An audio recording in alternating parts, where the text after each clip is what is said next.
Chemical coordination in plants. So we all know that in humans there are certain chemical released which we call as hormones, which help us in our growth and development. Similarly in plants also certain chemicals are released which are going to help them to regulate their growth and development, and these chemicals are called as plant hormones or phytohormones, and they are also called as their growth regulators.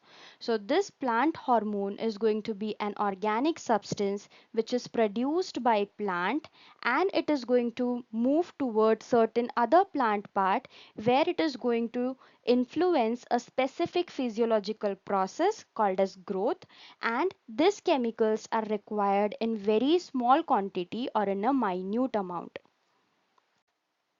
This chemical can either result in growth of plant or it can result in inhibition of the growth.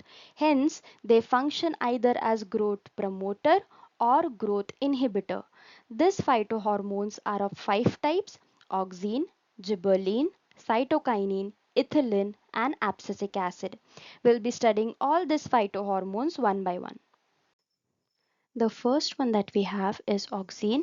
Auxin is a growth promoter which is produced in the apical meristem, young flower buds, young leaves, flowers, fruits, embryos, and developing seed.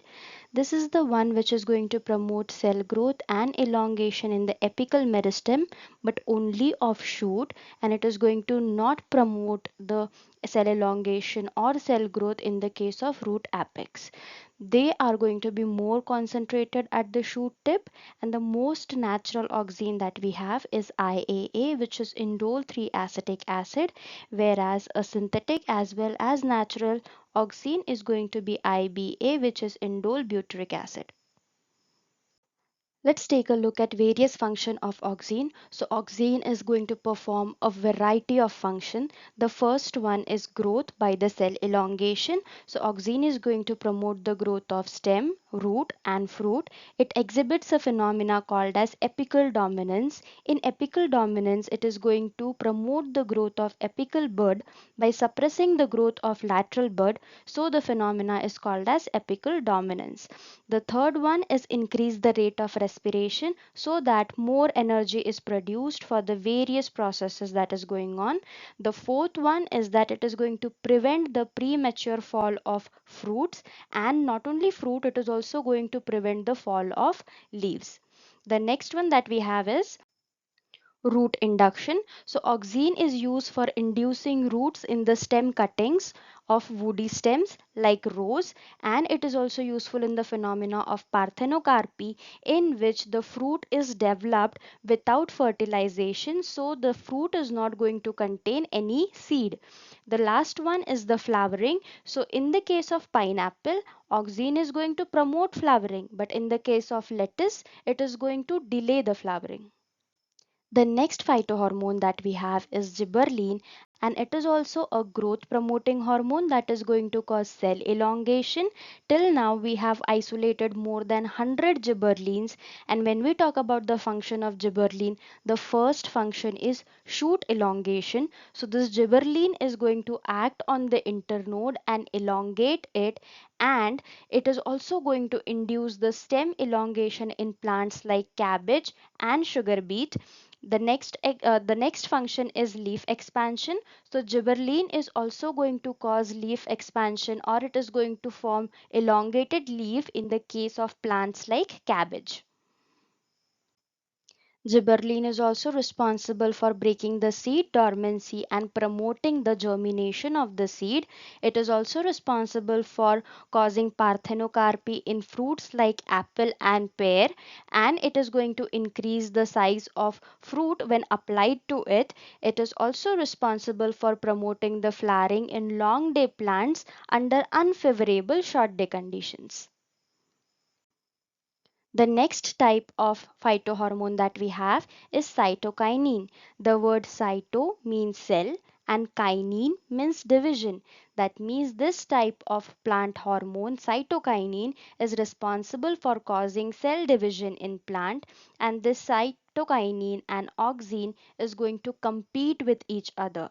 Cytokinin is going to be more concentrated in the root, and they are going to move upward from the root, and it is going to stimulate the lateral bud sprouting. So we know that auxin was suppressing this lateral bud, but cytokinin is going to stimulate the lateral bud sprouting. The most common cytokinin is zeatin, and the synthetic cytokinin is kinetin. Now let's take a look at the functions of cytokinin. So cytokinin has a variety of function. The first one is the cell division. So the presence of auxin along with cytokinin is going to promote the cell division, and it can promote cell division even in the case of non-meristematic tissue. The next thing is differentiation. Cytokinin is required for the differentiation of cell and tissue. Then another function of cytokinin is prevention of senescence, that is, it is going to delay the aging of the leaves, and it is going to delay the aging of even cut flowers, vegetables and fruit. The next function of cytokinin is breaking seed dormancy. So cytokinin is responsible for germination of the seed. It is also responsible for the inducing flowering in case of certain plants, and opposite to the auxin, it is going to suppress the apical dominance. It is also going to increase the resistance of the plants to diseases, as well as very low and very high temperature. Cytokinin is also required for the transport in the plant in the case of phloem, and it is going to increase the shelf life of the leafy vegetables. The next phytohormone is ethylene. So ethylene is a gaseous hormone, and it is responsible for fruit ripening and the transverse growth. We've always noticed this thing, that when we leave ripe fruit with some unripe fruit in the basket, then the unripe fruit get converted into ripe fruit, and this is because of the hormone, which is a gaseous hormone called as ethylene. We used kerosene lamp and hay in the olden days to change the color of the fruit or to ripen the fruit. Now we know this is because of the hormone ethylene, and kerosene is going to contain this ethylene. That's the reason the fruit becomes ripened. Now let's take a look at the functions of ethylene. So talking about the growth, ethylene is going to modify growth by inhibiting the stem elongation, and it causes the swelling of node. Talking about the flowering, it is going to retard flowering in some cases, and in some cases it is going to increase the flowering.